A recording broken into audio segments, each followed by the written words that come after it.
Welcome back to a brand new episode. Today we will be looking at yet another commission from CupcakeSavage. So thank you very much for supporting the channel.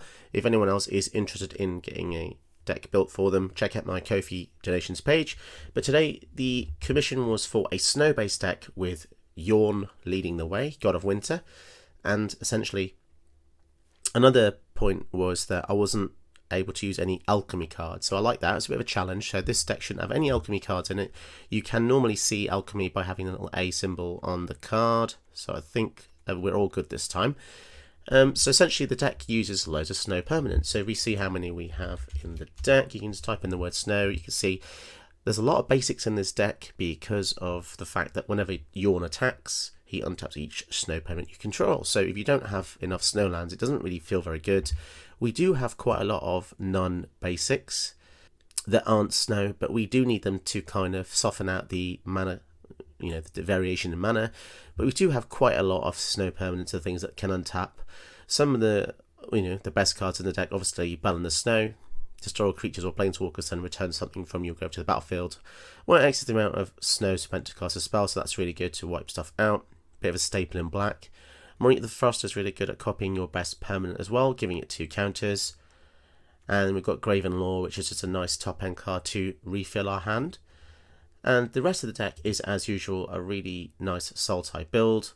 So we've got some early disruption like Thought Erasure and Thought Seize. Make sure we need, you want to use these kind of cards to protect Jorn when he comes out, because what happens normally is you play Jorn and then the opponent kills him before you get a chance to actually use the triggered ability. Emergency case, you could also use Caldring, which is the other side of him, to play snow permanents from your graveyard to the battlefield. Now this is nice because late game, a 3/3 that untaps your lands might not cut it, but if you've got loads of snow permanents in your graveyard, then this is going to be invaluable. It was a really interesting deck to build actually. You've even got like a random mill effect here whenever another snow permanent comes in. Might not be very powerful, but it could certainly build up. If you are interested in the deck list, it will be in the description below. Leave me a like and a sub, and check out the Discord if you fancy talking to myself. Also, MTG Gnome's in there as well, so you actually get 2 YouTubers for the price of 1, and that price is completely free, of course. Come in and talk about whatever you like. There's only one rule, and just be nice to each other. That's all there is. So, let's get into the video. Sweet, so we go first against Lyra Dawnbringer. Our starting hand it's okay. I'll keep it. I keep drawing this in my starting hand, which is a bit odd. But yeah, we'll go for the Ice Tunnel first because I kind of want to grow Spiral next turn. Shadow Spear. Okay, that's innocuous for now. Let's just get this out of the way. And do we play like a modern player? I suppose we do, don't we? Let's just go for the Thought Seize here. See what we're dealing with.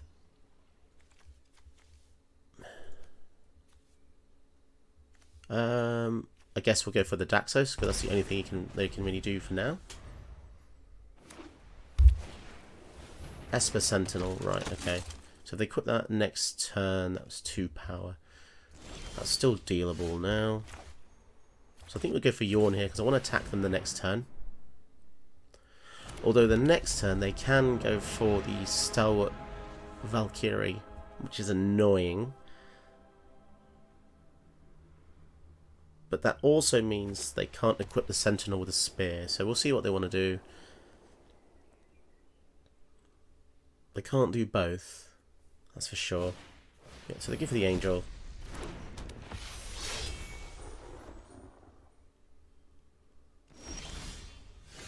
Right, so we could just Blizzard Brawl the Esper Sentinel.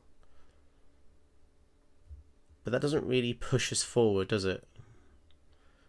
Could just give them a land, I suppose. Sorry, give them a card. So yeah, we'll let them draw a card. Missing our land drop does hurt, but I suppose we can attack here, and if Jorn dies, he comes back.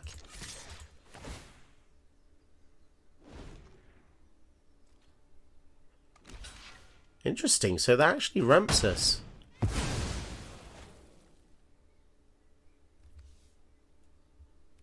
So we don't want to put the commander to the command zone, because otherwise it won't return with the journey. So remember that if you do something like this. So they just ramped us, which is kind of crazy. Because now we can kill the Sentinel. Unless they protect it somehow. And also go for the Cold Steel Heart. I think we'll put this on green. That actually worked out really well. I mean, we did give them a card, but we took out both of their guys, one of which was a very powerful card. If you haven't grabbed Esper Sentinel for Commander yet, this would probably be a good time, although I think it's kind of spiked really hard now, isn't it? So let's go for the Graven Lore, draw some cards. Really nice card. It doesn't seem that good, right? 5 mana, draw 3, but... do we care about the mill plan? No, let's put the crab to the bottom. Don't think this is the right scenario for that. And... play that. Attack with Jorn. Now what else we can do? So they're going to have lots of mana in their turn. The Icebind Pillar would be good because it allows us to tap their creature down. Yeah, this is actually deceptively good. It's a bit like Icy Manipulator from days of old. Tapping an artifact or creature means that their general, as long as we have the mana up, is kind of deactivated the whole time. Baneslayer Angel. So we're going to see exactly how good a tap ability every single turn is here. Because if we're careful about this, we can slow them down quite a lot. Let's go for the Stowaway.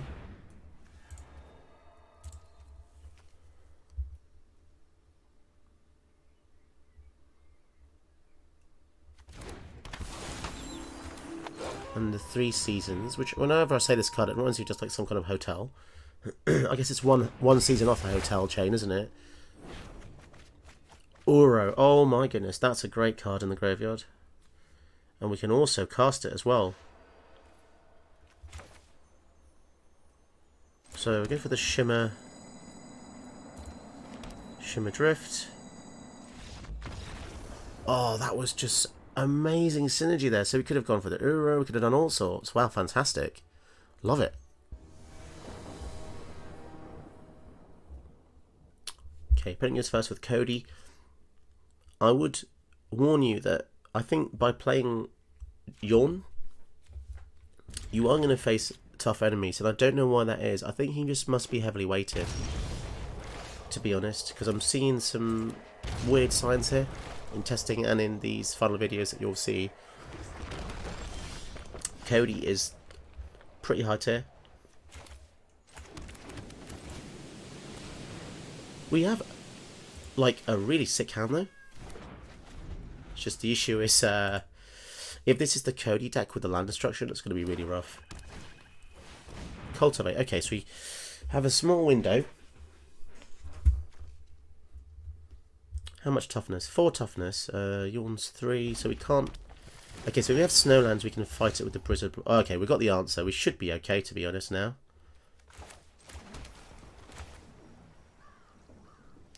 Yeah, let's try the Jorn here.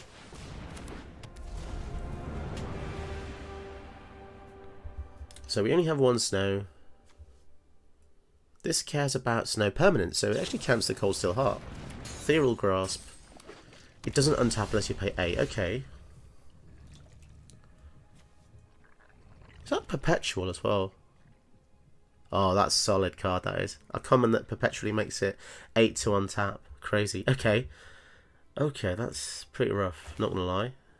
Let's go for the Arena. I don't know how we're ever going to use Jorn again, which is really sad. I suppose the upside is you can untap the mana you've just spent. Okay, we could go for some mill, I suppose. Let's go for the Cancrick, see if this resolves. Any counter? How likely is it that a Cody player uses counter spells? Because if they cascade off into a counter spell, is that really good? We're going to have to find out, aren't we? Mill them for 2, see what we're dealing with here. Oof, 2 incredibly good spells. So yeah, let's try and kill the Cody. Damn, I'm still salty about this. That's such a powerful card, because normally when a card changes commands, when a card changes zones, it it loses any debuffs, but a common that does it permanently, pretty wacky. Here comes Cody again. Journey and the Blood Chief's Thirst. So if we go for another snow permanent here,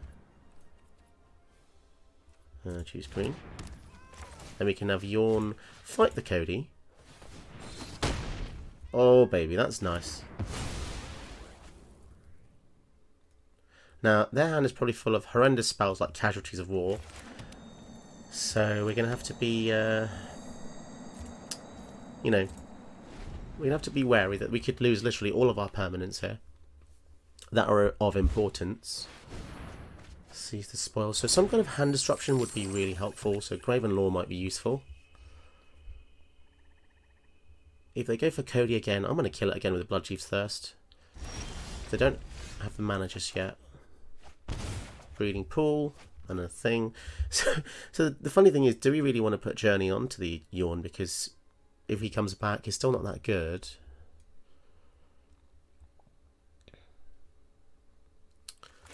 Let's go for... We'll give it the Bestiary first, see what they do about that.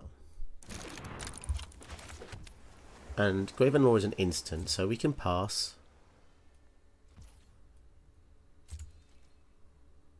They've got 6 mana up. What could it be? Prismari Command. And they don't care about our Pokédex, which is good for us because it lets us scry and draw. I suppose the thing we're scared about the most is Mizzix's Mastery. We know they run it because this is a net deck. Because it's just good spells.deck. Stormkiln Artist. Okay, that's really powerful as well. Whenever they cast spells. For each land you control, create a treasure. Holy crap. Right, let's just use Graven Law first. Just in case. Not bothered about those two. Okay. What's the worst case scenario here with all these lands? Mizzix's Mastery. Okay. So basically they get to recast everything in their graveyard. Well, all the spells anyway. Are we dead? I didn't quite catch what they got there. So they're going to get... They're going to get 10 treasures again because of the Stormkiln Artist. They can kill... Yeah, basically they can do all sorts of stuff. But I don't think we're dead, to be honest.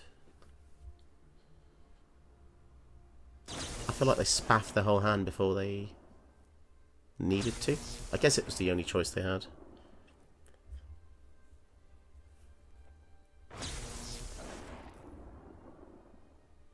That's right, take your time. So now Jorn on it. Okay, no, it's a separate ability. It's not 16. It doesn't stack. Okay. And they can copy it. Something, I guess.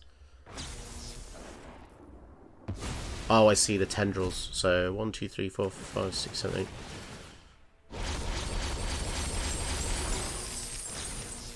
Yes, so I think we are just dead to the tendrils, aren't we? Are we?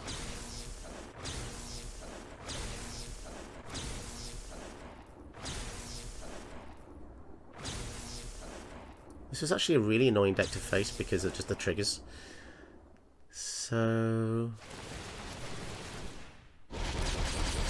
even though it's a Cody deck which is meant to be fun random spells, they made it into a combo build. Okay, wonderful.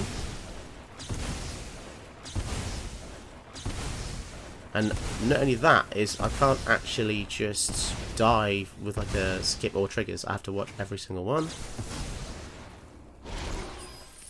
We're at 2, so we need to gain life or we die to the arena. Oh no, they've got a Prismari. Yeah, we die to the Prismari command. Yeah, okay. Fair enough.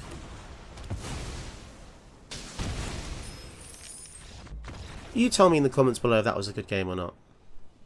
Moving on. Okay, so we're being matched against Nicol Bolas, which is a bit unusual. I'm not really sure what's in the deck to pit us against him, but we'll see how we can get on here. Oof, that's a rough matchup. I can't really see can't think what's in our deck that would make us have to fight a powerful deck like this. Definitely highly weighted, I can say that for sure, because if they resolve the Bolas, it's kind of game over. We have to rely on the suspicious stowaway here to give us something. Yeah, because if you think about it, he plays Bolas, he pluses 1, we exile 2 from our hand, so they're +3 as soon as they cast that. Yeah, that's a shame.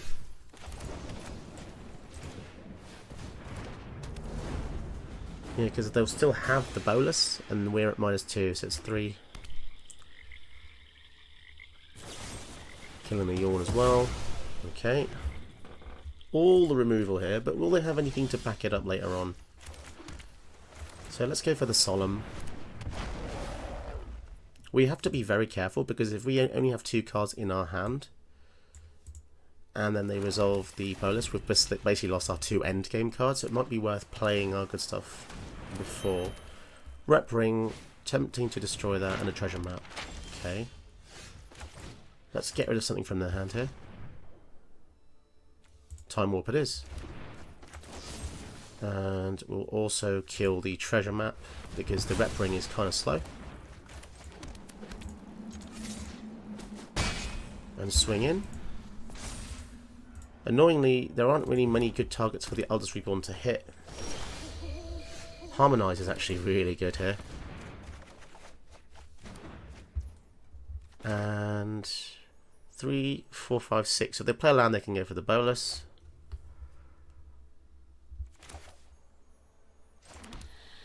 So yeah, we don't play the Rep Ring because we want to just have some fodder for his +1 ability. Hostage Taker, okay. Why are they stealing the Solemn before playing the Bolas? That's a bit unusual. So we definitely need answers here.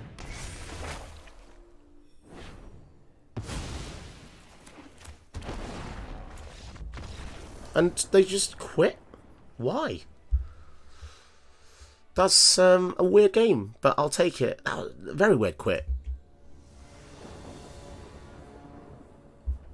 Okay, we go first against CRenko. And we have removal. We just don't have the green source for Gilded Goose. Well, we have the green source for Gilded Goose. So there's that. When they go for CRenko, we're going to have to kill it as soon as we can. Wowzers. Good starting hand. Frostbite. Okay, well, if they're going to do that, maybe we'll go for the Rep Ring first. Because if you go for Jorn and they bolt it, then, it's a waste of a turn, right? Battle Driver. 4 mana to kill the thing. Yes, so if we go for... Yeah, we go for the Thirst on this, because this one is more mana than CRenko. So I'd rather lose 3 life than 4 with the feed.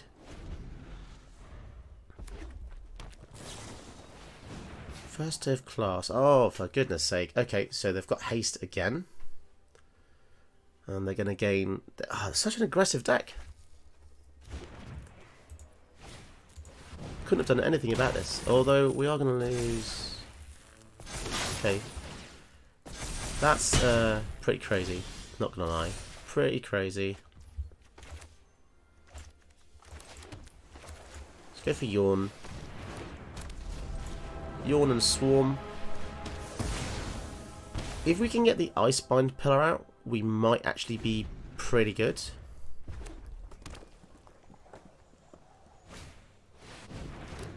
Please don't have haste. Oh, for goodness sake. Lightning Bolt as well.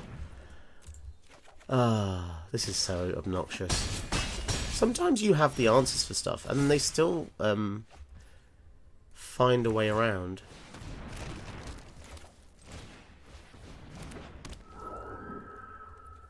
So it's past the turn. So if we can last a little bit longer, we might be okay, but... yeah, we're definitely tapping the CRenko here. So they're going to deal 6, 7, 8 to us this turn. Yikes.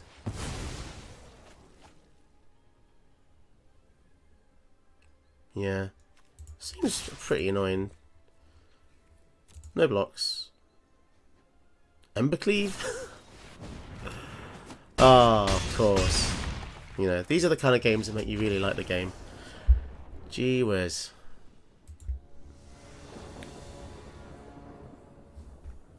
So yeah, this just confirms it basically. Do not use this deck unless you want to face continuous tier 1 opponents for the entire day. That's literally all I've seen today. Oswald Fiddlebender is a combo strategy that will win very quick. Yeah, I don't know why Jorn is, but he is definitely tier 1. Take that from me. Let's go for the into the north. Suppose we go for another green source. Yep, and this is where it gets scary because... okay, so priority pass there. Which means he has a Mox in his hand. And we had to go for the Cultivate there because I really don't like the idea of missing my land drops. Following turn we can do 2 things now. So the Cultivate has opened the game up, unless they've just... okay, sure, I'm really scared. Second artifact, they've already got Aetherworks Marvel or Aetherworks Firemine Vessel. Jeez, okay. So yeah, we have to kill it now. That was a huge... well, actually it wasn't huge. I guess they went from +1 ramp to +2. Yeah. I feel like they're going to ignore our general, so we might as well cast him and get to untap all of our lands. Yeah, it's a bit sad because sometimes you use a general thinking it's going to be just kind of fun, but then you keep facing very powerful opponents. So now we need to find an answer for the Godfarer's statue. Let's start with the Uro.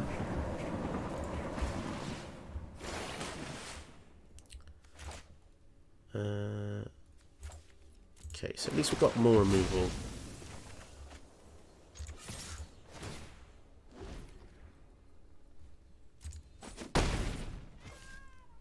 And if we go for 3 seasons here, this actually nicely sets up a turn where we could go for Uro as well. Return up to 2 snow permanents from your over to your hand. We don't have to do that. Okay, so basically we just have to keep killing Oswald or we die. That's literally the only way. And this is what the format has become, my friends. We'll return the Glittering Frost. Tell you what, we'll return both. They're actually really good against that deck. But we definitely want to kill him now. Blessing of Frost. Yeah, I think that's a bit slow. We need more removal.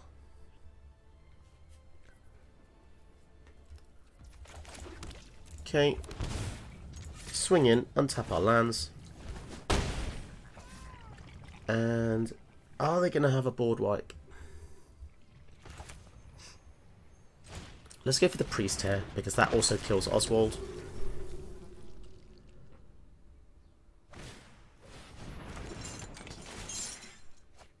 So as long as we can keep Oswald off the table, we might be able to survive, but until then... wowzers. When this dies, to an artifact from graveyard to your hand. What do they have? Only this. So we'll shuffle that, and then 1, 2, 3. That is a shame because Uro is going to be harder to cast, but there you go.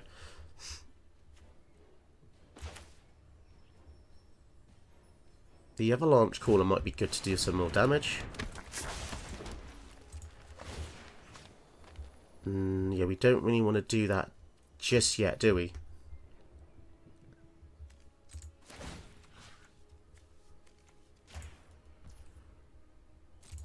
Okay. and then you will swing in. We'll keep the priest back. So it doesn't feel like they have a board wipe because of what they did here.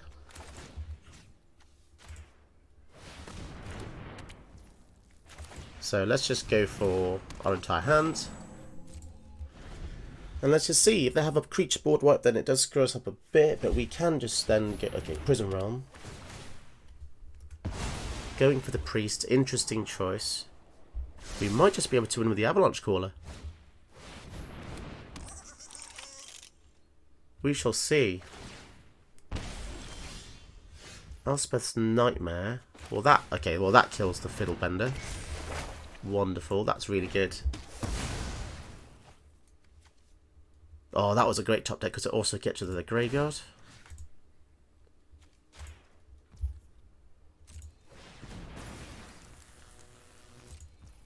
I'm going to swing in now, even with the Paradise Druid.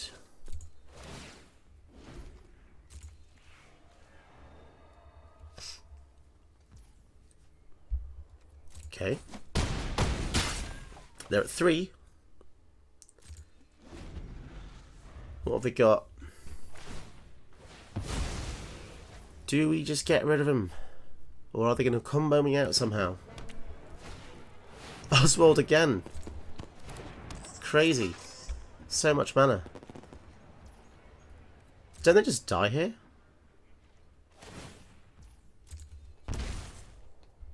I feel like they're dead, aren't they?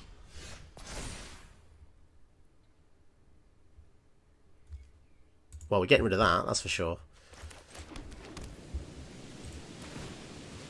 So let's make all of our lands into 4/4s. Oh, baby, that feels good to kill a combo deck. Ooh, that was close. If you've had fun watching this video, don't forget to leave me a like and a sub, and to check out my Ko-fi donations page, where you can donate as little or as much as you want. And check out some more videos to keep watching.